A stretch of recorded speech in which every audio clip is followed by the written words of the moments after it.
Hello and welcome to the Aha Moment, What Makes a Satisfying Puzzle panel at EGX Rezzed.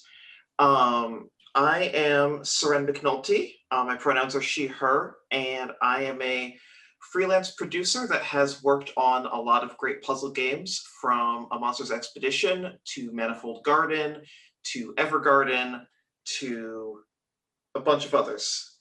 I am joined today by a very, very accomplished and prestigious panel of puzzle designers and puzzle game creators. I'm going to go in alphabetical order through introductions. So, Alan. Hi, I'm Alan Hazelden. My pronouns are he, him. Most recently, I was the designer on A Monster's Expedition, along with a bunch of other people. And before that, I made various puzzle games that people seem to like, including Soccer Bond, A Good Snowman's Hard to Build, and Cosmic Express. Arvi? Hello, I'm Arvi Teikari. My pronouns are also he, him. I'm best known for the puzzle game Baba Is You, released a couple of years ago.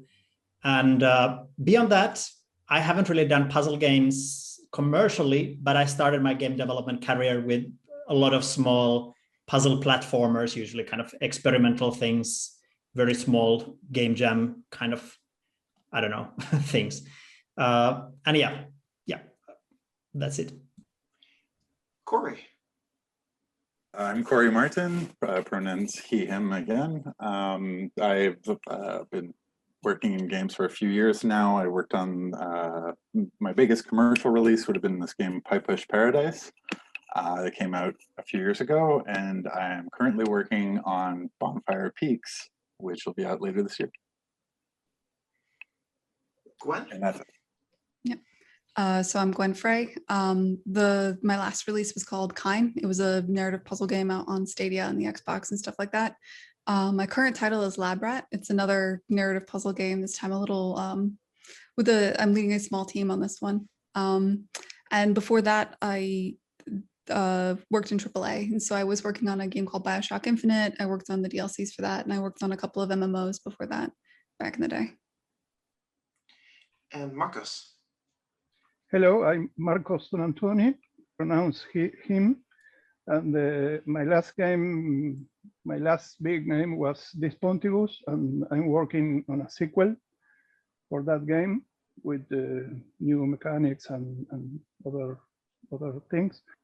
And some prototypes. I have like a teleport-based 3D Sokoban and a puzzle script-like system with a more imperative style language.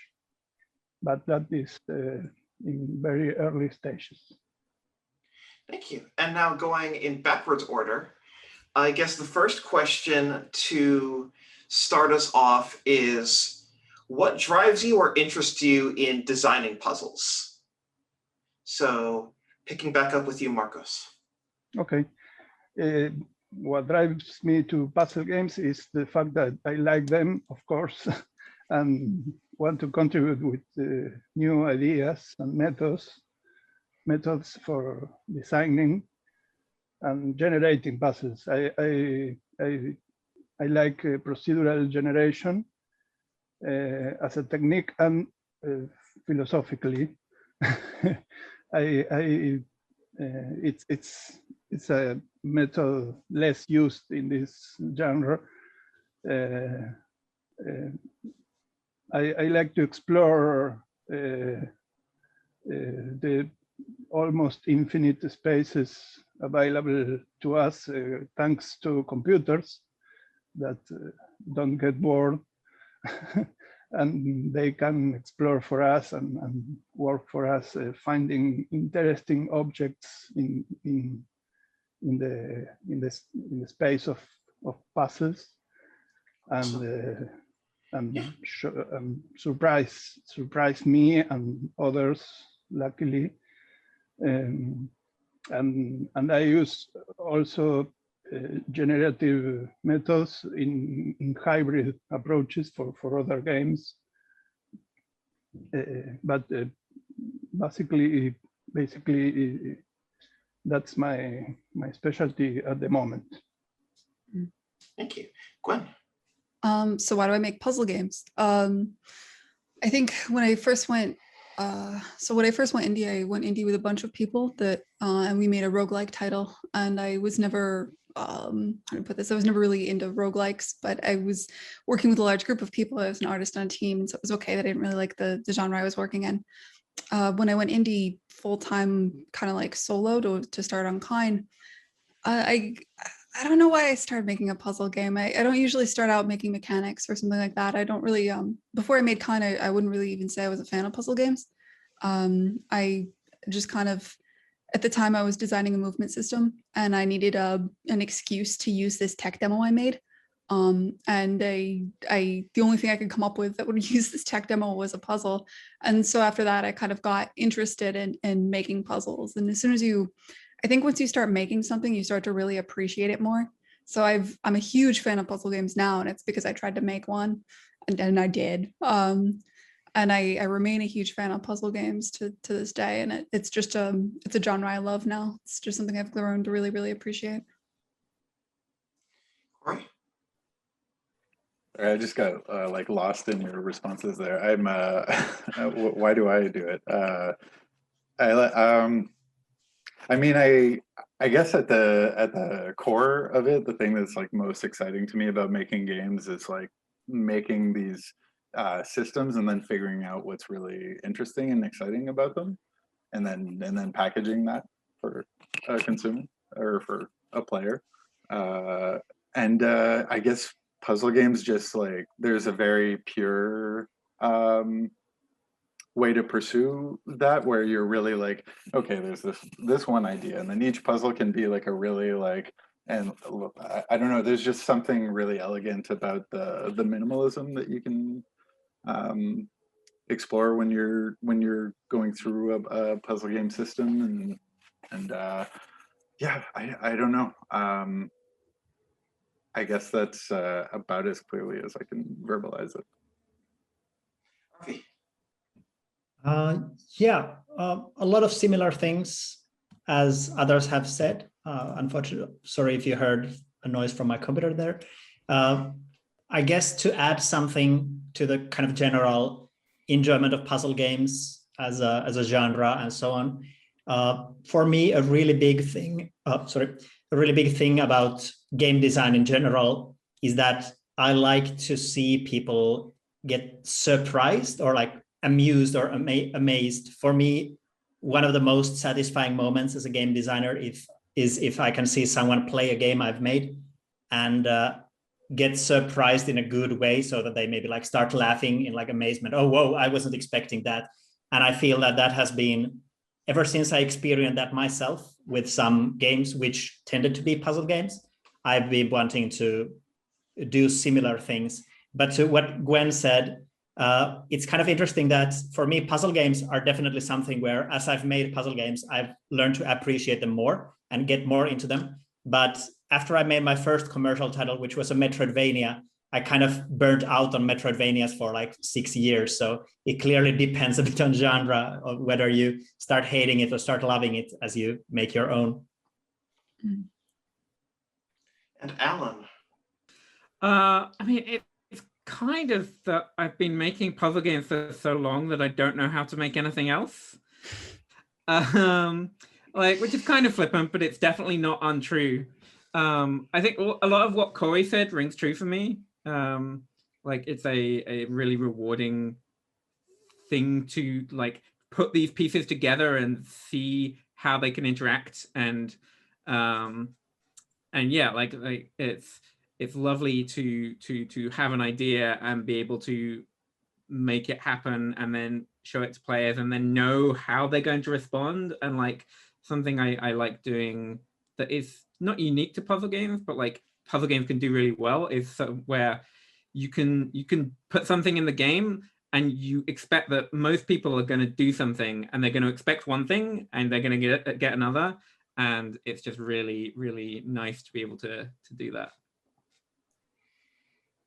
So a lot of puzzle game design, as you've all brought up, starts with the mechanics and coming up with a possibility space and what the player can do, and then exploring the interaction. So for all of you, how do you start designing the mechanics in a game? Like when you're at a blank slate, when you're starting a whole new game, and when do you sort of know that the base of the mechanics are sound? And since you're the first person to bring up the mechanics, I'm going to start with Gwen. Oh, yikes. Okay. All right. Well, I mean, so it's different each time. I would say when I was working on a commercial title previously in AAA or something, there was always like, well, BioShock Infinite's going to be like BioShock. The mechanics are going to be, like shooting or whatever.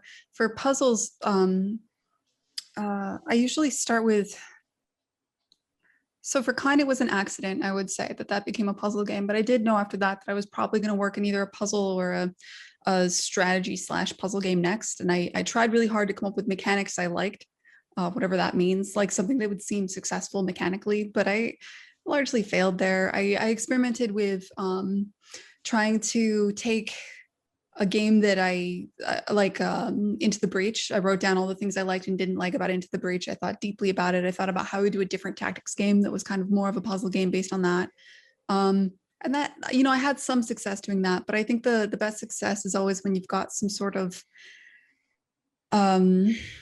idea that you want to capture, a feeling, a thing that you're chasing. Like with Kind, there was a sort of a movement that I thought was really playful and interesting. With Lab Rat, it was just the beginning of the lockdown, and I wanted to make a game. I knew I wanted to make a game that's funny about the lockdown. I wanted it to feel claustrophobic. I wanted it to, at the time, I remember I was working with Lucas Lislow, he's the puzzle designer I'm collaborating with. And I said, okay, so you're in a grocery store and you have to socially distance from other people. And that was like how we actually came up with the mechanics. And we totally changed the theme later. But having that theme and having it rooted in a feeling or a theme or an idea like that really kind of helped us focus in and figure out what we were making in that respect. And that kept me way more engaged and interested. And it helps us come up with ideas that are just kind of different, that aren't necessarily based on, pure mathematical mechanics, that are more based on something that's, so if you're in a grocery store, okay, if you grab toilet paper, maybe somebody near you will grab toilet paper because they want it. And all of a sudden you've come up with a weird mechanic where if you grab something, other things will stick to it. And it's very hard to come up with that idea if you're just sitting down and trying to generate ideas. It's a lot easier to come up with ideas like that if you've kind of got like an idea, a theme, a thing like that you're going after, in my opinion. Corey? Yeah, I was just thinking it's funny to think, because having played more recent versions of Lab Rat, it's interesting to think, I'm like, oh, that's where the grabbing came from. Like it's imagining toilet paper off shelves. I think it evolved for the best, probably just because it would be such a specific moment in time that it was a really paper shortage. It was a huge mistake if you sit down and think about it. It's like in the beginning we're like, wow, this is absurd. We're gonna make a funny game about how absurd this is. And then COVID went on and we're like, oh, this isn't funny anymore. This is actually horrible. And so we had to pivot to something completely different because like you can't make a funny game about COVID. Like it's just not funny. And also it's like coming out when things are, hopefully have returned to some amount of normalcy. So it's like, it's nice to make a game that's just stands outside of a specific moment in history. Yeah. This is getting off track of puzzle games specifically.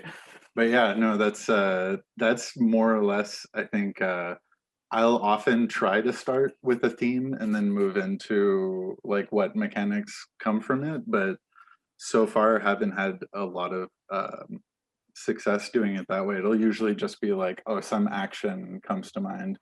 And then okay, what's a setting or environment that like fosters that, or where it would make sense that you would have to do that thing, and working backwards.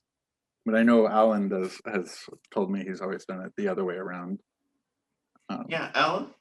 Yeah, so I don't exactly start with a theme, but I do just generally start with a setting, and that will define what's around that you can interact with, and then you work out what those things, how those things would behave.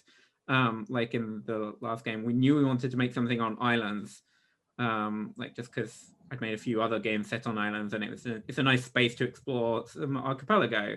And so, okay, well, what are on islands? Well, trees are on islands, and what shape are trees? They're cylinders, and then it kind of went very much from there. And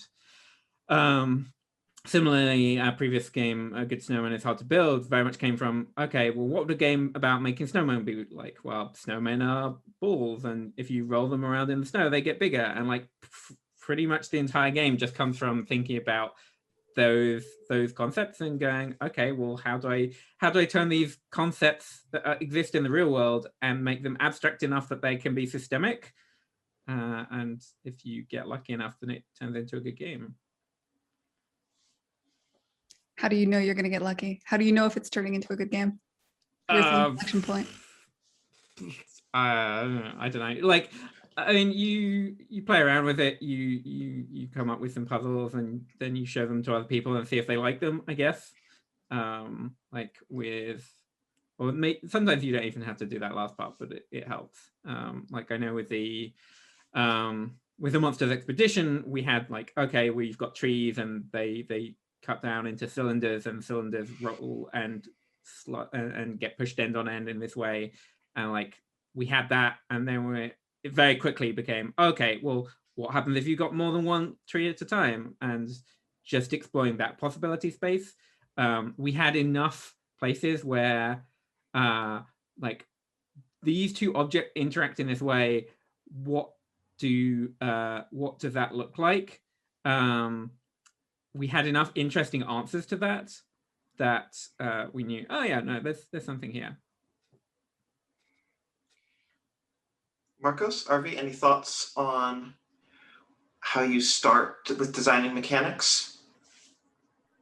For me, usually it starts with some idea that sounds to me like it could or should become a game.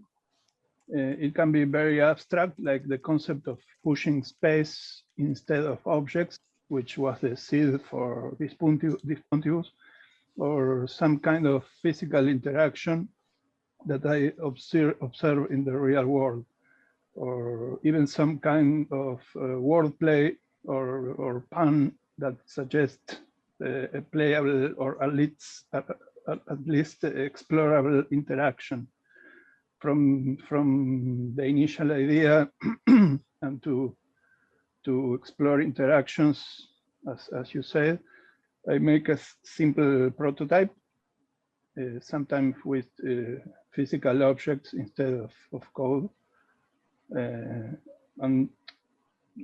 on the one hand, I look at the interactions to see if they feel natural and intuitive, or if they are not intuitive, at least they feel funny or pleasant, like manipulating objects. Sometimes one is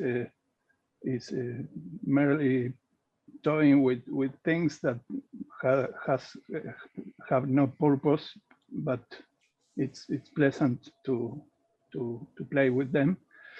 Just thinking of this idea of how intuitive the mechanics are, that's often been a struggle for me that I imagine you've all dealt with also, which is where you're trying to decide between what's the most intuitive outcome and what leads to the most interesting puzzles. Exactly. And usually, like, it's nice when there's a perfect, like, okay, like they align, but sometimes like gravity is the first thing to go, and whatever else, you know, you like have to bend the rules of what's expected a little bit, and things get a little gamey sometimes just for the sake of better puzzle. Exactly. If during that exploration you found some states or situations that look like a goal for a game, that with the initial feelings about the interactions, that indicates that it's a good idea for a game if the goals appear naturally.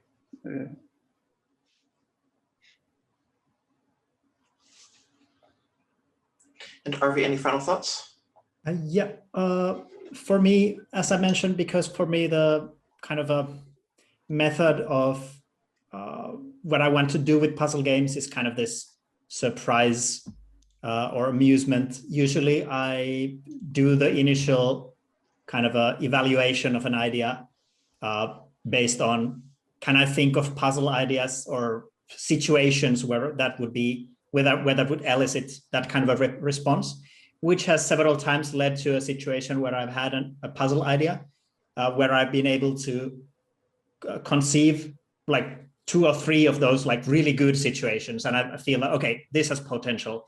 And then when I prototyped it or maybe drawn on paper some puzzle level concepts, I've realized that actually this idea doesn't support much more than those 3 really good ideas. And in those cases, usually I feel very sad, but also I've tried to create a situation for myself where I can maybe make like a 5-level prototype or very small freeware puzzle game, just so that I can showcase those ideas without having to commit to a longer game. For me, the whole kind of what kind of ideas feel good, how do I approach getting new ideas, kind of goes back to Braid, which for me was a very influential puzzle game back when it was released because it had that kind of like surprise for me. And I think kind of a lot of the ideas I get are obviously like combinations of ideas I've seen elsewhere, but very often they have some kind of like a small quality from that, like maybe time travel, or I don't know. There are a couple of these like typical ideas that come into my head every now and then I start rehashing them. Usually it doesn't really come to anything, but sometimes it does. It's fun. So a lot of the puzzles you come up with are kind of built on your own nostalgia for things that made you smile. Yeah, like Braid had this several puzzles, I think, where you had 1 key and 2 doors, and that tickled my brain really well. So I think like 1 key, 2 doors is probably the most common mental approach for me when I think about like what kind of puzzle game would I make? Can this puzzle idea support 1 key, 2 doors puzzles? And that's there's the first evaluation. There's a lot of that in Baba Is You. So speaking of playtesting, when, I know this is gonna be different for every game, but like as a designer, as a creator, when do you tend to prefer to start playtesting? Like as you're coming up with the mechanic, like when you have levels that are already created, when you're feeling confident about things, when you want to know if something is good, like when do you start that first round of playtesting? Open mic. All of the above. I don't know if something is good until at least one other person has played it. In normal times, I would like if I'm hanging out with somebody, I would generally go, "Hey, play this." It's like I will watch you play. My playtesting has definitely ramped down the last 18 months for some reason. Yeah, do you find it's harder to get, do you just not get the same feedback if you're getting playtesters over the internet? Do you just want to watch them?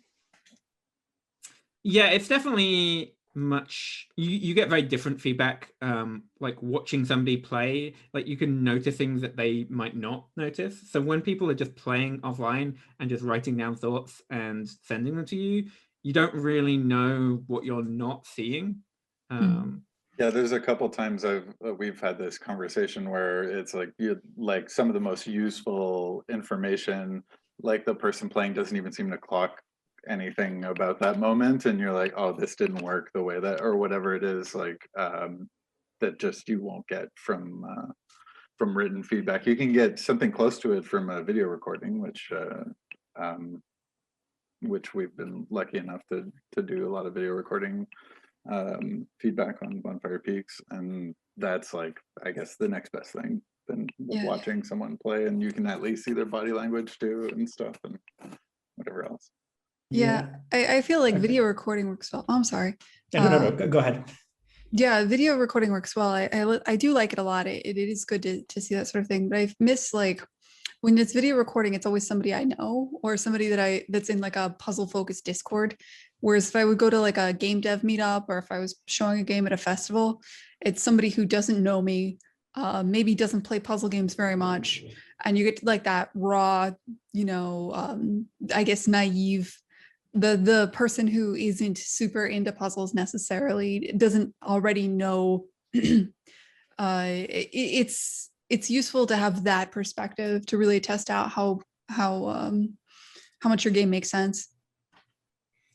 Yeah, I've noticed that it really depends on what kind of, like, who are the people I'm showing the game to, as people have already said. Basically, for example, with Baba Is You, I definitely wanted to wait until I had some kind of a more cohesive whole before I started sending builds. But my first target was other game developers, because for me, the game developers I know to some extent and trust are the people I feel the safest to showcase something, even if it's very unfinished. And only when I start feeling confident on that unfinished version do I feel safe about showing the game to people who might not play as many games, or people who I don't know as well, or who are not kind of game developer colleagues. Because I've noticed that I definitely have, and I feel, I guess many game developers have the same kind of a weak spot in getting overly harsh criticism from people who have not been in the position of getting criticism for their games too early, or in a situation where I haven't kind of built up internal barriers, so that if I show a game to someone who doesn't really play that many games and it's too early, then if they say it's like, well, it's a game, I don't really know, and I didn't like this part or something, it can kind of hit me much harder than if I had kind of already built up confidence from showing things to other developers. But I quickly want to mention that something that I find interesting is that I personally also find recordings and live testing the most useful kind of testing. But because I've kind of grown up in a situation where kind of my hobby / career as a game developer has been something that I feel slightly embarrassed about, the kind of the nerd stigma from childhood, I've noticed that I have a very hard time getting myself into those situations. I never push for those situations. I prefer asking people to make notes and send me those notes rather than record or come to play live, because I always, on some level, assume that I'm going to be embarrassed or feel bad about the results because they are not going to be excited or happy about the experience. Yeah. Well, I mean, when you're very early on, I think it's a mistake to show it to just normal consumers, like normal people, because they can't look past the bad art into what the idea is. I think other game developers, they can look past like the clunkiness and that sort of thing, and they can look at like what the core idea is, and they can help you with that. So I can definitely see that.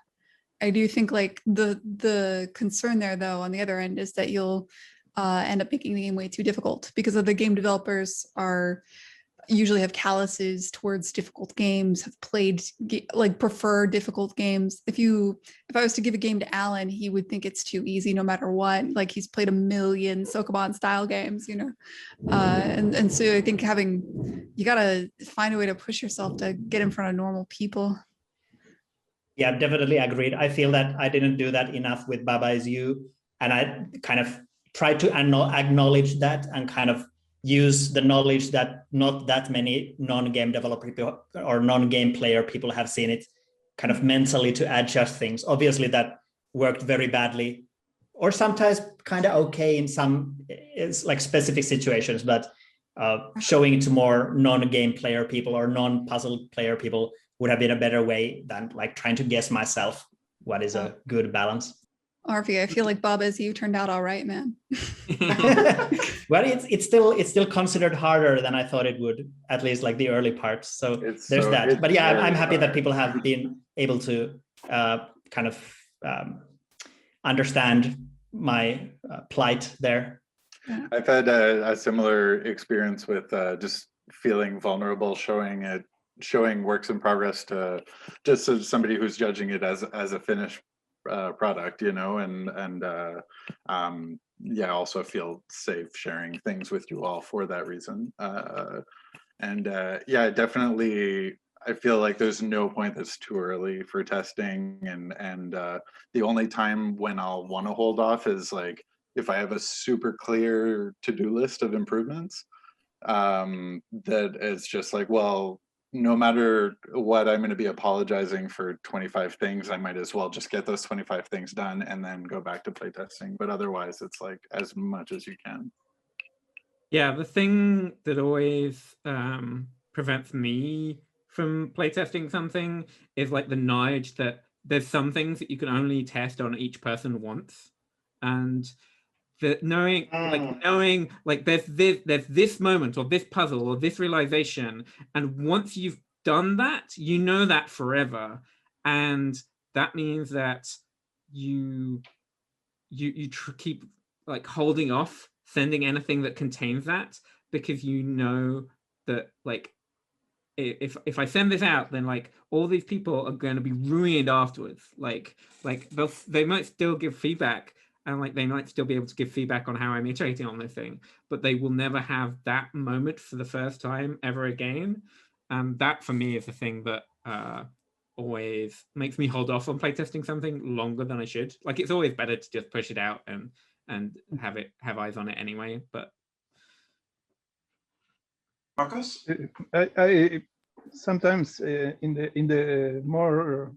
the first theoretical stage, when the first idea for a possible game appears, I send it to some select friends, sometimes without telling them that I plan to make a game, as a reality check. That is a kind of feedback I need to know if I can start thinking myself about the game. That's the first testing I do. Later, when I have a prototype, I send it to more people to see how they feel the mechanics and the basic interactions of the game, even without goals or nothing else.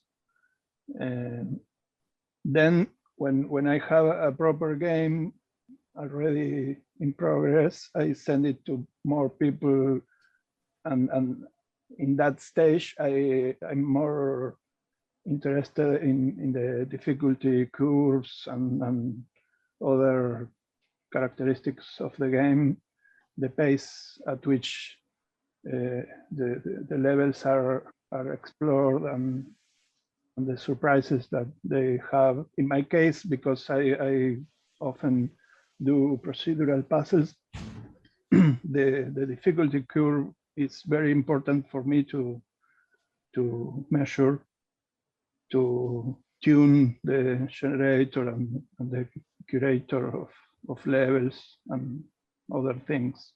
Yeah, and because they're random, you can't, in a way you need to test with a lot more people because everybody's experience is going to be super different, right? Exactly. And Yeah.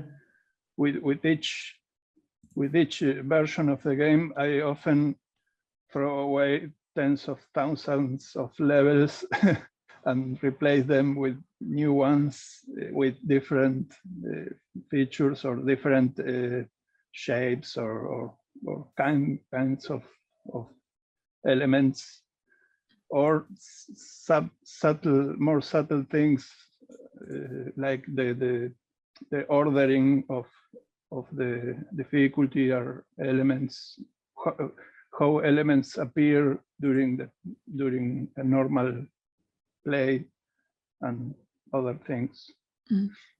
I'll say a way I've failed multiple times is getting people who are like standard gamers, normal users, to test the end of the game or later parts of the game. Because like you go to a festival or you go, you send out beta keys or whatever, and loads of people will play the first half hour, right? But like the least tested part of your game, the part that you probably finished later, the part that is like, it matters a lot, is like the end of your game, the last hour, the last couple hours. And I think I don't really have, I can get my friends who are developers to play that, but it's always the least tested part. And I don't think I have a really good solution for that.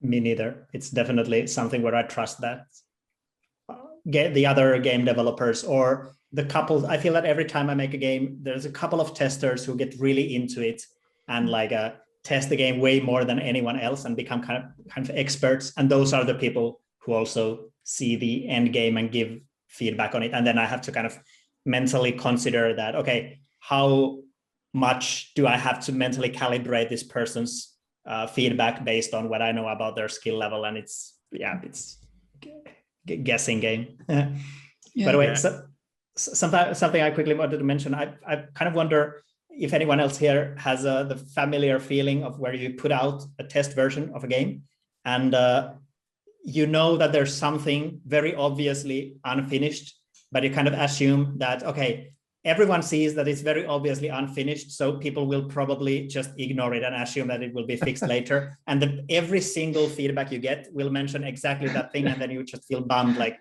I don't want to know that. I already know that. It's obvious it's unfinished. I will finish it later. Can't you see that? Please give feedback on the like other stuff. I feel that I've run into that many times. Unless it's a gray box, like it's open for criticism. You got to put a work in progress, like a literal under construction sign on it. They'll think the gray box is real. Like, and a nice unexpected consequence of some kind of testers or testing is that they report some bugs that are really good bugs because they can be pleasant to fix, or they can generate entirely new features of the game. It happened to me with this sequel I'm making for the Pontibus, and it's very, very nice when that happens, but it's unpredictable. Because very often a bug that you don't know about is from an interaction you didn't consider. Exactly. So yeah, that's often how I've had lots of puzzles spring out of bugs over the years. it's why I think if you make puzzles, it's so useful to be the one that does the gameplay coding at least, because then you get to experience those bugs as you fix them, and it gives you so much inspiration.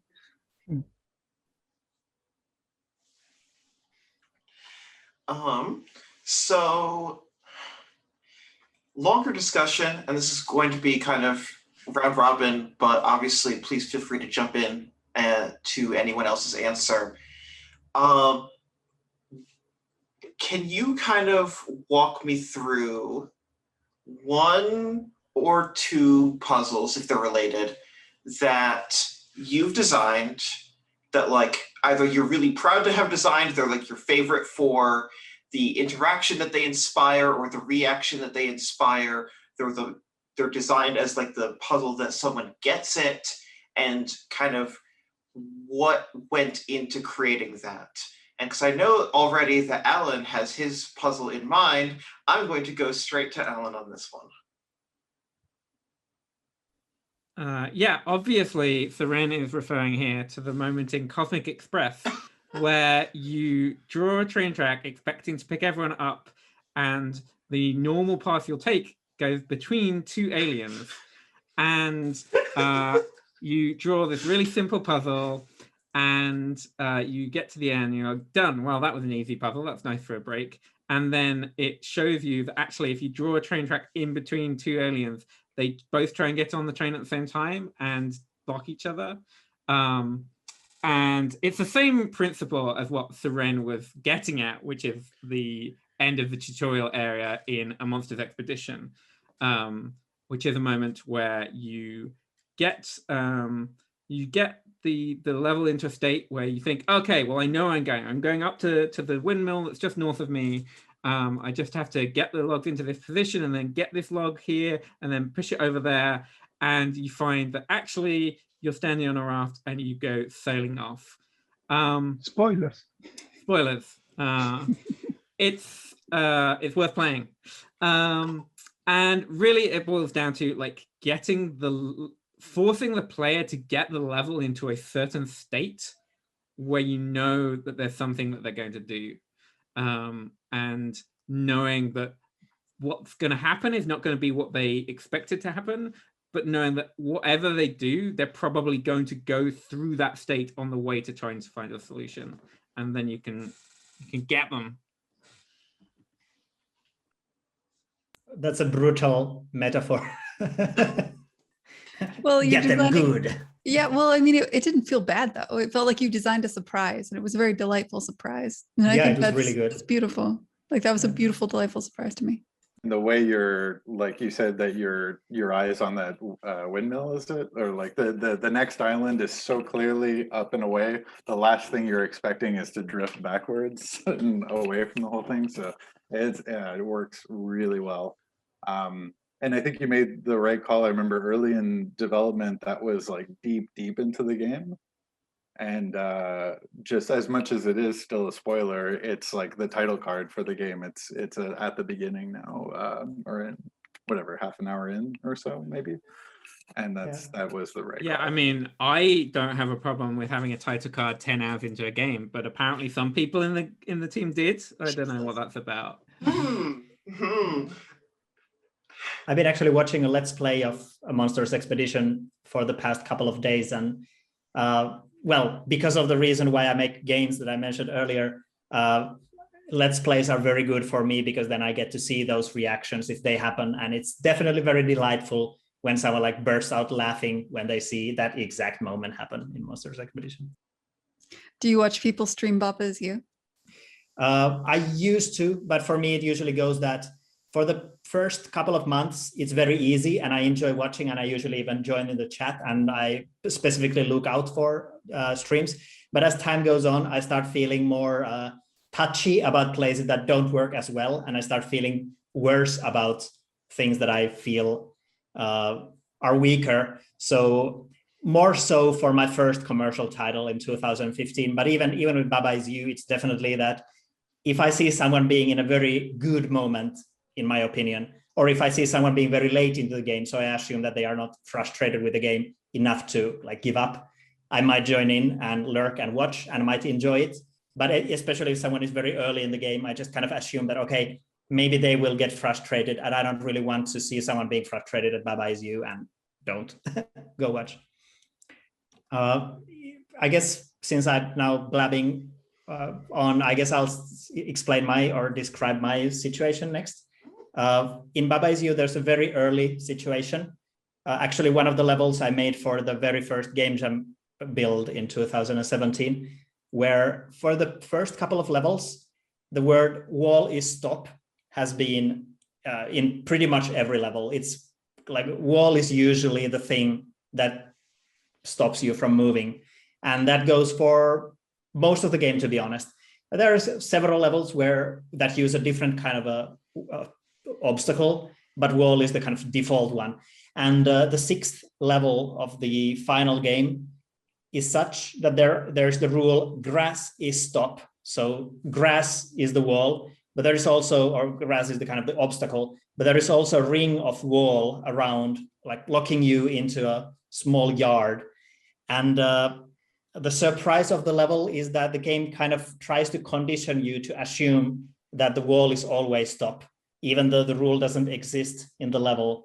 And depending on the player, they might just kind of intuitively see that, oh, there's no wall is stop, I can just move through these walls here. Or they might instinctively avoid the walls, assume that, okay, I can't go through these walls, I need to solve this puzzle other ways, and it's impossible if you don't go through the walls. And that's kind of like a puzzle design where the player gets stuck because of something that they assume to be true, but that isn't actually true, that I feel is very difficult to pull off in a game. And I don't think Baba Is You either really manages to pull that off, except in just a couple of very specific cases, usually in the same way, where the player assumes that water behaves in a certain way, or doors behave in a certain way, or walls behave in a certain way, and the game kind of subverts those expectations. I can't really say that it would be like a crowning moment of game design for me, because it was a very kind of an accidental idea I got, but it's definitely one where I'm like one of the little details in the early game that I'm most happy about, because when the trick works, it can be very satisfying, because the player will be like, wait a second, there is no rule for wall being stopped. I can get through the walls. It's nice. I can't imagine someone not having that moment, because it's like I still found hours into the game I had to remind myself, oh, the wall isn't stopping me, and like all these things that just because reality is what it is, you've like, you know, that it takes some time to wrap your mind around. If somebody notices the lack of a rule wall is stop on that, that's like the 4th or 5th level or something, that person is operating on another level that I'm just like, yeah, I could never understand. And I guess as I've passed the blabbing torch on to me, I don't have a specific level or puzzle that comes to mind. A lot of the late game stuff in Bonfire Peaks, obviously, I won't talk about. Yeah, I was gonna cut in and say nope. Yeah, but that's some of my favorite stuff I've in any game of mine. Something kind of along these lines of surprise, though, is I have this game Hiding Spot, about where you're trying to pull furniture in the room around to close yourself off from the world. And about halfway through the game, there's a dresser that gets introduced. And just for fun, when you pull on it, the drawer comes out and it doesn't do what you want it to do. That's just one of those things where I'm like, it's a natural extension of the mechanics, and it's intuitive and whatever, but it's, I think to most people, just they're expecting they pull on something and it comes with them, but not that a piece of it will come out. Anyways. It's definitely a very fun moment. Gwen. Gosh, I have to think about this. I think it's different for each one. I know for Kind, like my favorite thing there was probably there's a sequence of puzzles where these two characters are getting in a fight, and they were in love and now they're breaking up. And I had this concept like, I wonder if I can make these two characters fight. And it ended up being incredibly simple. I just put them, for some reason, it never occurred to me to take these two characters and put them on like the same plane in such a way where they would get in each other's way, so neither one could get to the goal location.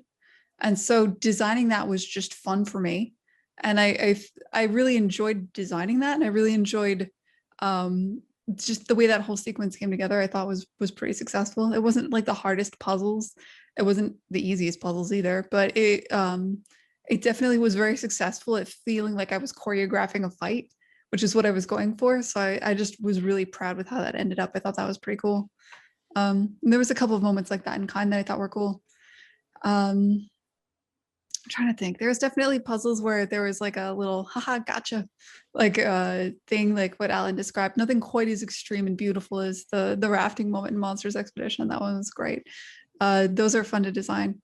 I think lately the thing I've really been enjoying was on Lab Rat. The thing I enjoyed mostly was working with Lucas and seeing there's something I never expected, which is being surprised by your own game. Because I put together these mechanics and I had like an idea in my head. I'm like, okay, I need you to capture this feeling. Here's what you got. And he would go and he would make something that would just completely surprise me. Like I had no idea you could do that. I didn't see that possible interaction between these mechanics, or he would twist things in a certain way. I'm trying to think of a good example. In general, collaborating with him was really fun. Like at one point, I said, okay, look, we need to make, I wanted to make a film noir area. And so I'm like, our entire game is about these blocks are being colored to different colors and different sides. We're removing color from this. Can we make puzzles out of this? Because I think it looks really cool. And then he figured out a way to do it. And it actually is like one of my favorite parts of the game right now. It feels like a mystery. We're building a whole, like, you're a detective solving a mystery theme around it. And it was just one of those things where the theme and the puzzles and the mechanics all just clicked really, really beautifully.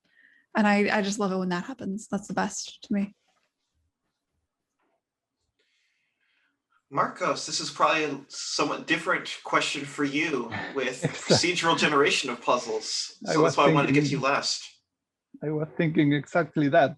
And referring to what Gwen said about being surprised by your own game, I feel that every day. Luckily, not always. Not all my games are the same quality, and definitely not the same quality that handcrafted games are. But there are some levels in some games I made that I watch some testers or let's plays of this Pontius or some of the puzzle scripts games I made, and the person suddenly comments in the video something about the design of that level, and I smile because that level was not designed. It was meta designed, if you will, by me. I make the maker of levels, but hearing people talk about the design or this level feels designed, someone said, because he knew the game was procedurally generated, and played the level and was flabbergasted by that level particular in particular, and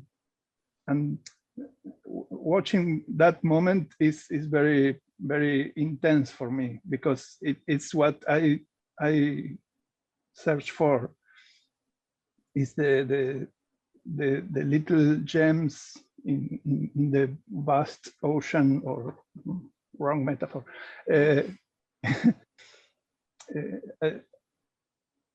That moments, those moments are definitely my favorites. And in other sense, there is a little game that I'm a bit proud of, or I feel like it's one of my favorites, because it's called Sleepy Players. It's a small puzzle script game I made. It's my favorite because of the humorous inversion of Sokoban. I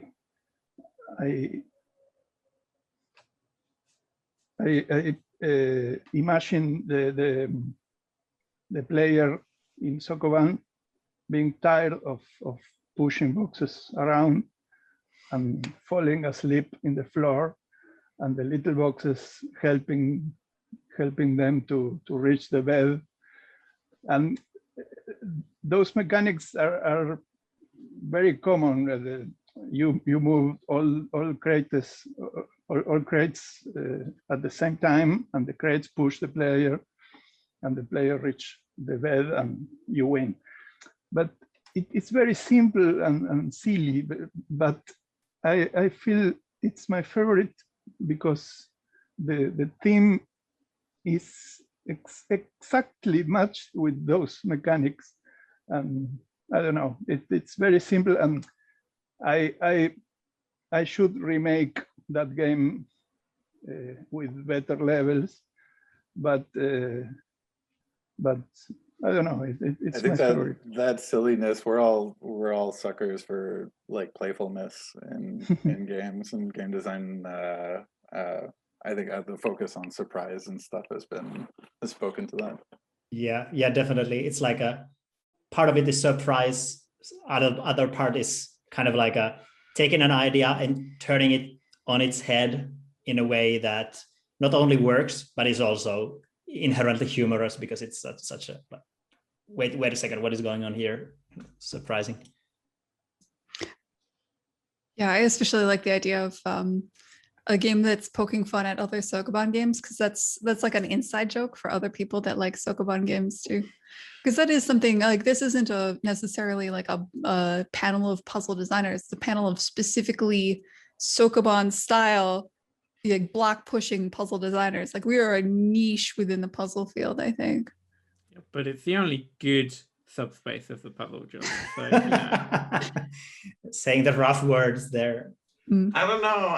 I'm not as loyal to the Sokoban as other people in this call are. Yeah. It's really just restricting things to a grid like leads to lots of emergent ideas. So like it's really just a crutch. We are part of the 35% of games that are grid-based. An inside joke from the Thinky Puzzle Games Discord, which I guess we'll find out how many people watching this stream are aware of the Thinky Puzzle Games Discord, if you found that funny or not. But yeah, which is a Discord when you can find a link by Googling it. So yeah, we should probably, before we end, all say where people can follow us and stuff like that, right? Yeah, yes.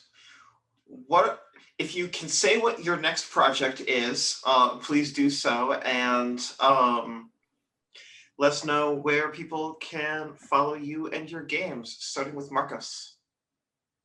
I'm on itch.io. It's Marcos D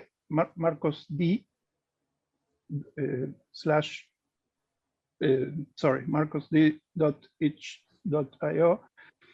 I'm currently working on the sequel for Dispontibus and other prototypes. And I'm Marcos_Don on Twitter. Cool. I'm Gwen Frey. You can find me on Twitter at Dire Goldfish. My next title is Lab Rat. I think I've said that several times. If I haven't, Lab Rat, Lab Rat, Lab Rat. You can wishlist it. It would help us all out a lot if you'd wishlist that game. What else? Yeah, that's it. Dire Goldfish on Twitter. Corey?